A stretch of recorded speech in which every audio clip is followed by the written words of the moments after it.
Hello everyone, আজকে ছিল হনুমান জয়ন্তী। তো আজকে আমি গোটা দিন কি করেছি সব কিছু তোমাদের সাথে শেয়ার করব। তো তোমরা ভিডিওটা দেখতে থাকো।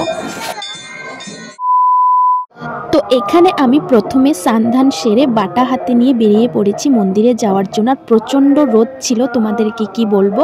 তো যার কারণে আমি খালি পায়ে একদমই হাঁটতে পারছিলাম না। তো যাই হোক, তো আমি এখন চলে এসেছি মন্দিরে। আর মন্দিরটাকে খুব সুন্দর করে সাজানো হয়েছিল।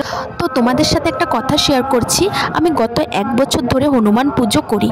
আর আমি প্রায় রোজ দিনই হনুমান চালিসা পড়ি, কিন্তু আমার কখনো হনুমান পুজোর অঞ্জলি দেওয়া হয়নি। তো আমি আজকে ফার্স্ট এই অঞ্জলি দিচ্ছি। বিশ্বাস করো, আজকে আমার দিনটা খুব ভালো কেটেছে। আমার তো দারুণ লেগেছে পুজো দিতে পেরে, অঞ্জলি দিতে পেরে। তো আমি এখানে আসতে অল্প লেট করেছি, তার জন্য এসে দেখি প্রায় পুজো হয়ে গেছে, এখন শুধু যজ্ঞ করা বাকি। তো যাই হোক, পুজো পাইনি তো কি হয়েছে, যজ্ঞটা আমি দেখতে পেয়েছি, সেটা দেখে খুব ভালো লাগছিল। তো যাই হোক, সবার শেষে আমাদেরকে অঞ্জলি দেওয়ার জন্য ডাকা হয়েছিল। তো আমরা এখানে সবাই দাঁড়িয়ে পড়েছি অঞ্জলি দেওয়ার জন্য। আর এখানে অনেক মানুষ থাকার কারণে আমাদেরকে ব্রাহ্মণ একবারই অঞ্জলি দিয়ে দিয়েছে।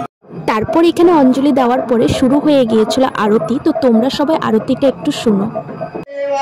माता जगती पार्वती पिता महादेवा जय गणेश जय गणेश जय गणेश देवा। তো এখন তোমরা আমাকে এটা বলো, তোমাদের আরতিটা শুনে কেমন লেগেছে। তারপর আমরা এখানে এক এক করে সবাই আরতি করে নিয়েছি।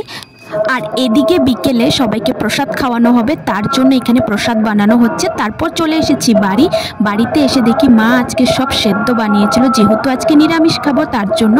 তো আজকে সব কিছু মিলে দিনটা খুব ভালোই কেটেছে। তো তোমাদের ভিডিওটা কেমন লেগেছে আমাকে একটু কমেন্টে জানিও। আজকের মতন টাটা।